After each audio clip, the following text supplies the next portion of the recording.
वो कब से लड़ रहा था पता है? 10 20 30 साल कब से कितना लड़ लड़ के मराठों के साथ। मराठों ने क्लासिकल गुरिल्ला वॉरफेयर वेज करा, classical guerrilla warfare Chhatrapati Shivaji Maharaj ने। कभी जंगलों में, कभी पठारों में, कभी बीहड़ में, कभी किलों में, यहां से मारा वहां से। They were used to the Mughals were used to a conventional war. इनको समझ में नहीं आया कि छत्रपति शिवाजी कहां से अटैक कर रहे हैं, क्या कर रहा है। ये बहुत बेचारे हिल गए थे। तो ये कहना कि पूरा एक छत्र राज था मुस्लिम्स का इंडिया पे, ये भी गलत है। पर हाँ, दिस इज ऑल्सो ट्रू कि large parts of northern India, large parts of western India and some parts of southern India, जहां तक बाद में आप हम देखते हैं कि हैदराबाद तक जहां तक निजामत गई थी, वहां तक तो था, वहां तक तो था, ये बात सच है। जो ब्रिटिश रूल था, that was never Christian rule, that was British rule. जो मुस्लिम रूलर्स थे उन्होंने इस्लाम के नाम पे रूल करा। उनके सिक्कों के ऊपर कलमा लिखा गया या उनके सिक्कों के ऊपर इस्लामिक क्रेड। अंग्रेजों का कुछ नहीं था। अंग्रेजों का था क्वीन की फोटो बनाई और 1 रुपए 2 रुपए 3 रुपए जो भी उनको छापना था। They ruled in the name of the queen और the crown for that matter. Muslims ruled in the name of God. अब मैं बताता हूं कि ये भाजपा का, ये जो आरएसएस का या बजरंग दल का या विश्व हिंदू परिषद का क्या हुआ, जो मुस्लिम रूल था इंडिया पे वो तो पहले था।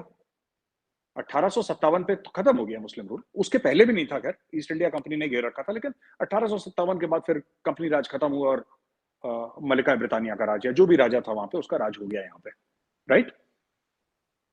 200 साल करीब गोरे ने राज करा। सवाल ये पूछना चाहिए, और वो जो डॉक्टर साहब हैं खान साहब, आप उनसे जरूर पूछिएगा कि अंग्रेजों के खिलाफ कोई मलाल नहीं है दिल में, जबकि उनका राज रिसेंट है और उनका राज इक्वली ब्रूटल था। जलियांवाला बाग में गोली मारी थी कि नहीं मारी थी? जलियांवाला बाग में इनोसेंट लोगों को गोली मारी, काट दिया हजारों की तादाद में। भगत सिंह को किसने फांसी दी? औरंगजेब ने तो नहीं दी थी ना, शहीद भगत सिंह को।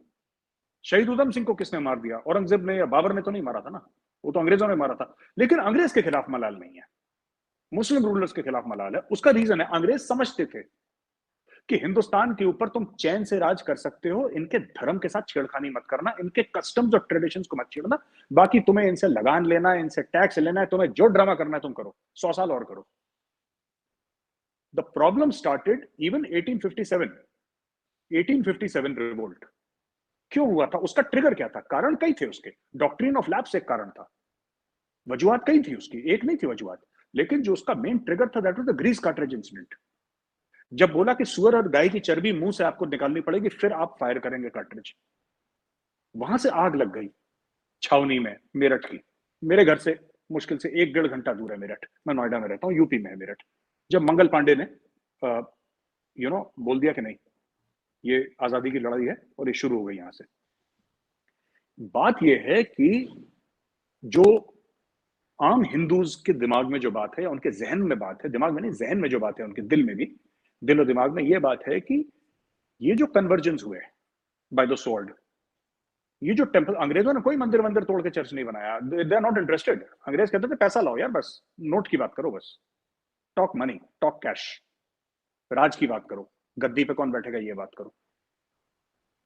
बात ये होती है कि जैसे यू आर अ प्रैक्टिसिंग मुस्लिम चीमा साहब, ठीक है, मैं एक दो बार आपको उल्टी सीधी बात कर दूंगा, गाली गलौज बात कर दूंगा, तो हो सकता है कि आप यारी दोस्ती में टॉलरेट कर लें, आप छोड़ें यार, राइट, ये हो जाता है।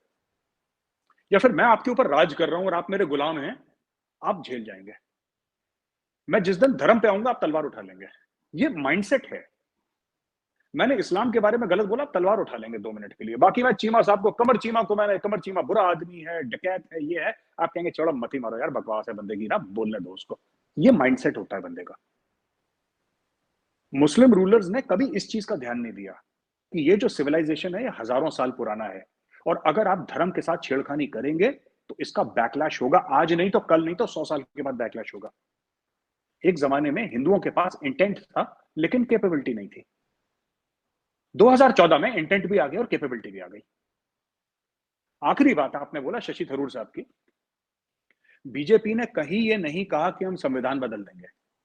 और संविधान में वैसे भी संविधान बदलता है, पाकिस्तान का भी, हिंदुस्तान का भी, अमेरिका का भी, अमेंडमेंट्स तो होती है ना संविधान में।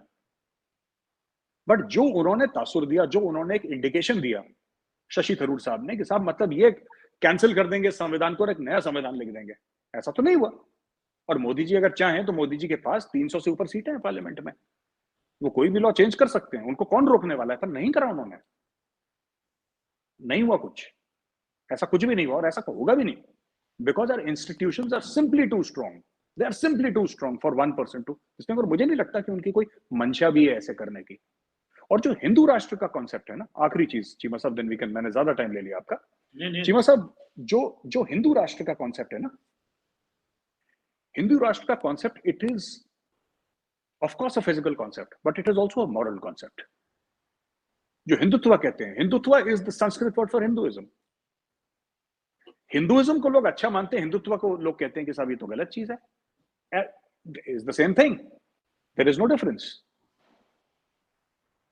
हिंदुत्व ये नहीं कहता कि मुसलमान सेकंड क्लास सिटीजन होगा, ये नहीं कहता है, क्योंकि there is no concept of, in our religion, in Hinduism there is no, जैसे आपके यहाँ है कि काफिर है, ये मोमिन है, हमारे यहाँ वो कॉन्सेप्ट है ही नहीं कि काफिर है मोमिन है।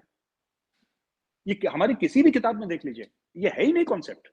ये हमसे छोटा है और ये स्वर्ग जाएगा, ये नर्क जाएगा, ये जहन्नम जाएगा, ये इसलिए जाएगा क्योंकि इसने, ये